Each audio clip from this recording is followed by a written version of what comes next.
Hello YouTubers, Alaska Prepper here.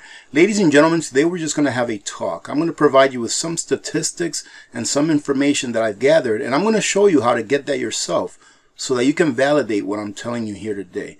Many people ask me and have asked me over the years, when do you think will be the time that we can no longer prepare? When will we run out of time to prepare?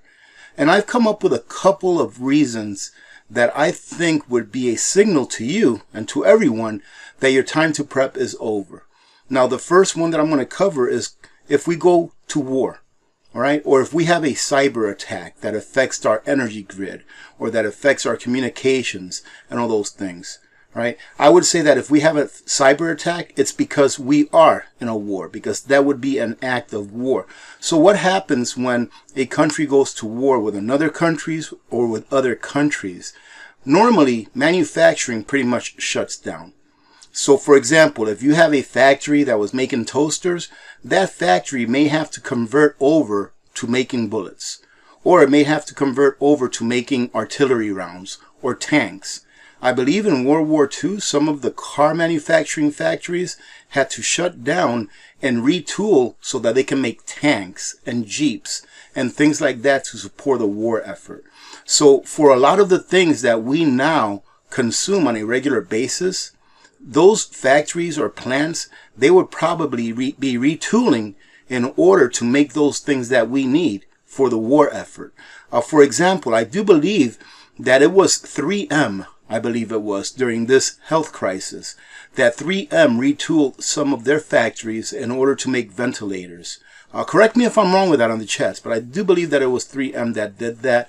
It might have been some other company, but there were several companies that retooled in order to make ventilators to help with that effort that was going on with the health crisis. And other companies, think of whatever it is that you may use on a regular basis. That company, they may shut their doors in order to retool to make something else, making whatever it is that you are consuming on a regular basis not available. That is why I am such a big proponent of making sure that you stock up on the things that you use on an everyday basis that provide you with the standard of living that you and your family are used to living. That way, if those things become unavailable, you have a stockpile of those things and you don't have to worry about it. Of course, rotation is the best thing to do, whether it be toothpaste or whether it be food. But prepping is not just about food, ladies and gentlemen. In my opinion, being prepared is being able to have those things that you need to keep on with your standard of living during that crisis so that you can get from point A to point B, all the way from food to shoes to shoelaces. Now let me go over with you, ladies and gentlemen, the second thing that I think will be an indicator as to when you personally will not be able to prepare anymore, and that will be inflation. Inflation will hit different people at different levels. Now, let me go over this tool with you really quick. That way you can go ahead and do your own research. I'm going to go ahead and leave the link to this specific page on a pinned comment of this video. That way you can find this page really easy, and then you can go ahead and work it yourself, and you can pretty much find out what the inflation of pretty much anything in the economy has been over the last several years or even just over the last year.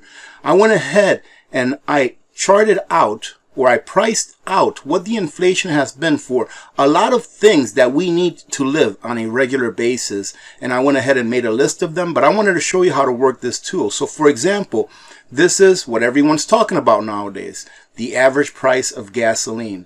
I believe that this is maybe outdated by 1 day or so, but I'm going to go ahead and show you how it is that I determine what the inflation in the price of gasoline, or whatever it is that you pick that you want to look up. For example, you can look up the average price of pork chops, and it'll come up with a chart just like this, and then you can go ahead and do the math. I want to show you how to do the math because it's very simple. Anyone that has a computer usually has a calculator on it. So here you take a look. This is the price of gasoline. It goes all the way back to 1976, ladies and gentlemen. All right. So what I've done is in the last year, I went ahead and took a look. For January 1st of 2021, the average price of gasoline was $2.32. All right. And then as of, okay, so this only goes to January, all right? It doesn't even go all the way to March. So then January of 2022, $3.41. So what you do is you take your calculator out, all right? You put in 341, which is the average price of gasoline in the U.S. in January of 2022. I know that it's higher now, but we're just taking this as an example as how much inflation has gone up over 1 year in this one certain item. So you go ahead and subtract 232 from 341, that equals 110 or 109. Then you divide that by the starting number, 232, which equals 47%. Right? So you can do this with anything. So between January of 2021 and January of 2022, the price of gasoline, the average price of gasoline in the United States has gone up by 47%. Right? You can do this with pretty much anything. Let me go ahead and put in here the average price of beef. Average. Let's go ground beef. All right? So you see right here, average price ground beef, 100% beef. And then it'll bring you up to the chart, and you can do the same thing that I did with that. All right, ladies and gentlemen. So now let me go ahead and go over with you the price increases of several items that I already looked up over the last year. Now the list that you see right here in front of you, I did the exact same thing with these charts to make this list. And these are things that I think that the average person usually gets on a regular basis. Rice between 2021 January and 2022 January has gone up by 30%. Olive oil has gone up by 60%. Soybean oil, 30%. Corn has gone up by 50%. Wheat, we discussed, I believe, during our last live stream, has gone up 70%. Crude oil has gone up 100 and more percent. Gasoline, we just talked about, 46%. Chicken breast has gone up 15%. Ground beef, 15%. Now remember, these are the government numbers, okay? Bacon has gone up 24%. Pork chops, 11%.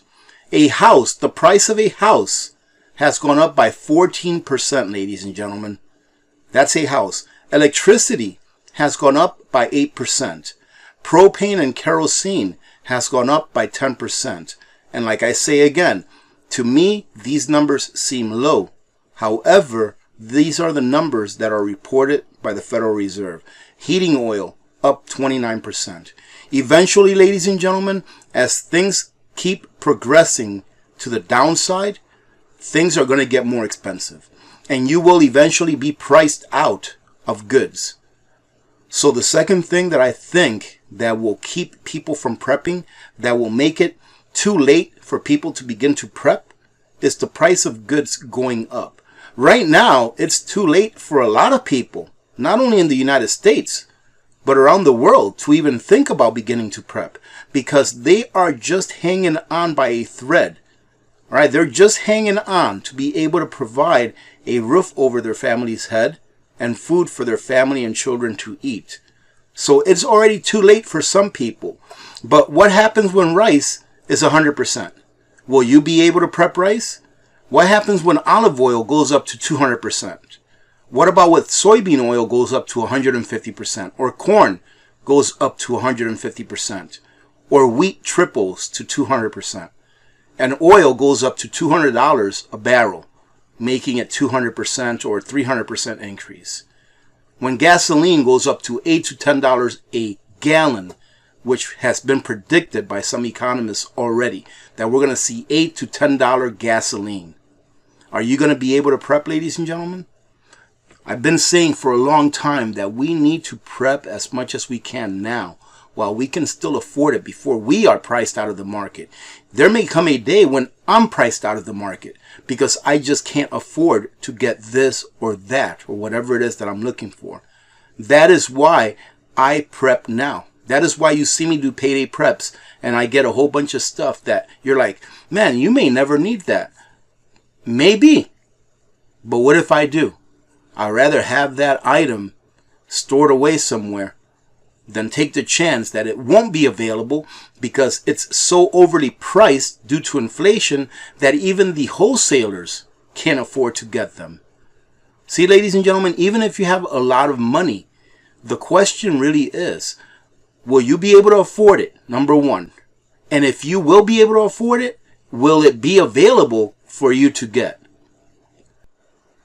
This is the Consumer Price Index for all urban consumers, the purchasing power of the consumer dollar in U.S. city average. So pretty much this is the purchasing power of the dollar. And as you can see, it goes all the way back. Can anyone guess what date it's going to go back to? What date the Federal Reserve started? All the way back to 1913, right? That date will go down in infamy, and it has gone down in infamy, because this is the date that our government forsaken us for a private institution. As you can see, in that date, the purchasing power of a dollar was calculated in points. It was 1,021.4 points. Okay? Now, if we take it all the way to today, it has lost all but 35.6 points of its purchasing power. So how does that come out in percentage wise? Well, let's go ahead and do the same thing that we did before. Let's go ahead and get our calculator out, zero it out. Let's go ahead and do 1017 minus 35 is 982. Okay, so now we're going to take 35, divide it by 982, multiply that times 100. The dollar has lost, according to this chart that was created by the Federal Reserve, has lost 96.5% of its purchasing power. Let's go ahead and take a look at our lifetime, okay? I am a half centurion, okay? So let's go all the way back to 72 or so. Just so you can get a gauge of how much purchasing power the dollar has lost in your lifetime if you're around 40, 50 years old. So let's go back to about 1972 or so. This is good. January 72 is fine. 243. Okay, so 36. All right, so 243 minus 36. And then you go ahead and divide. Okay, 207. So you go ahead and divide 36 by 207. Multiply that times 100. Since 1972, ladies and gentlemen, the Federal Reserve note, known as the US dollar, has lost about 83% of its purchasing power. Do you think that inflation is not going to price you out of prepping? Do you think that inflation is not going to price you out of your dollar's purchasing power? Out of being able to get the things that you need on an everyday basis? Because take a look at salaries. They have not kept up with inflation. This system was not put in place for you and me, the wage earner. It was put in place for those people that are already rich. It was put in place for those people that can buy politicians to turn laws and policies in their favor so they can continue to prosper, while you and I, ladies and gentlemen, the average person, gets to work and send your labor to them. They are stealing your freedom, and most people don't even know it. I hope that this wakes some people up, and I hope you got something out of this. Having said that, remember to be good to each other. When good people do good things happen. Remember to reach one, teach one, and repeat. If we all did this, the world would be a better place, and you know that it will be a better place. Many blessings to all of your families. I'm Alaska Prepper. I am out.